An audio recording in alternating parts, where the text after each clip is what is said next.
Hello everyone, how are you? I hope you will be fine at your home. तो जिन बच्चों का रह गया था या आज क्लास में ढंग से समझा नहीं पा रहे थे, तो मैं ये वीडियो दोबारा से बता रहा हूँ।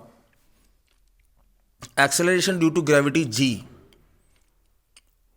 यानी क्या होता है। तो पहला पॉइंट क्या है ये देख लेते हैं हम। What is a first point?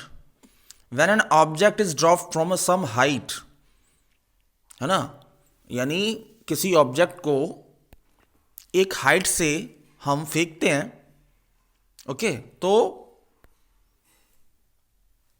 उस पर जो फोर्स लगती है वो किसकी वजह से लगती है? ग्रेविटेशन पुल की वजह से। ग्रेविटेशन पुल कौन देता है? अर्थ देती है। तो लिखा भी हुआ है फर्स्ट पॉइंट में, when an object is drop from some height a uniform acceleration is produced. अब यूनिफॉर्म एक्सेलरेशन क्यों? अब वो नीचे ड्रॉप होगा तो उसकी वेलोसिटी चेंज होगी, है ना, वेलोसिटी चेंज होगी, और इसी को हम क्या बोलते हैं? एक्सेलरेशन। और यूनिफॉर्म का मतलब क्या है? उसकी जो वेलोसिटी है कांस्टेंट रेट पे चेंज होती है। जैसे 20 मीटर पर सेकंड या 40 मीटर पर सेकंड हमने पढ़ा था मोशन में। सेकंड पॉइंट ये है, the uniform acceleration produce in a freely falling body.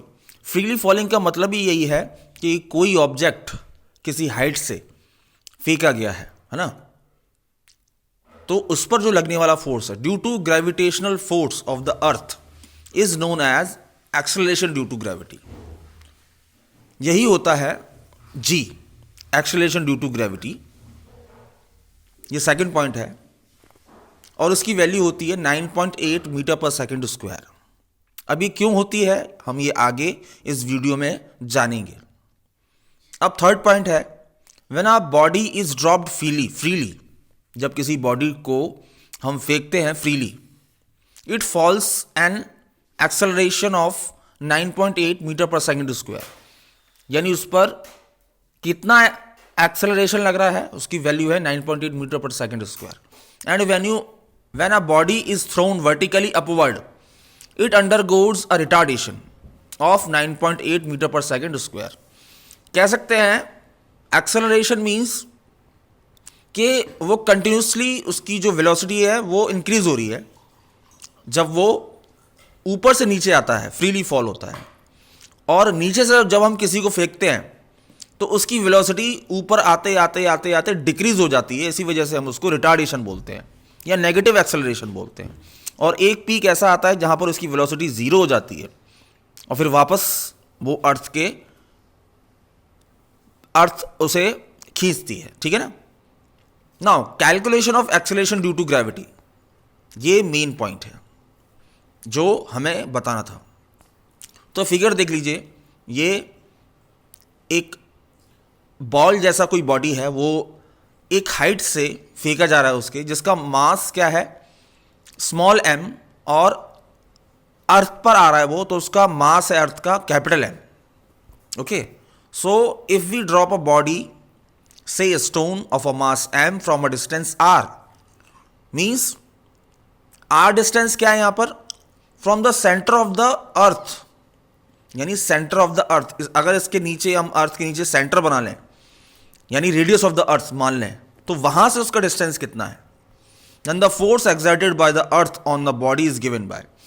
तो उस बॉडी पर कितनी फोर्स लगेगी ये तो हमें मालूम है न्यूटन्स लॉ ऑफ ग्रेविटेशन के through, F is equals to G। अब M, कैपिटल M ये अर्थ है, अर्थ का मास है, और स्मॉल m स्टोन का मास है, where G is the gravitation constant, जिसकी वैल्यू होती है 6.67 into 10 to power -11 newton metre square per kg square. Now इसके बाद this force exerted by the earth produces acceleration in the stone. ये जो force है क्या प्रोड्यूस करती है? एक्सेलरेशन प्रोड्यूस करती है स्टोन में, to which the stone moves downward. We also know that F is equals to ma, Newton second law, force is equals to mass into acceleration. ठीक है, तो एक तो हो गया हमारा, एक इक्वेशन हो गई हमारी F is equals to G capital M into small m upon r square, और एक हो गया F is equals to ma।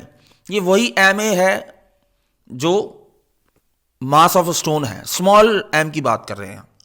Okay, now अब दूसरा देख लेते हैं यहां, what is the next thing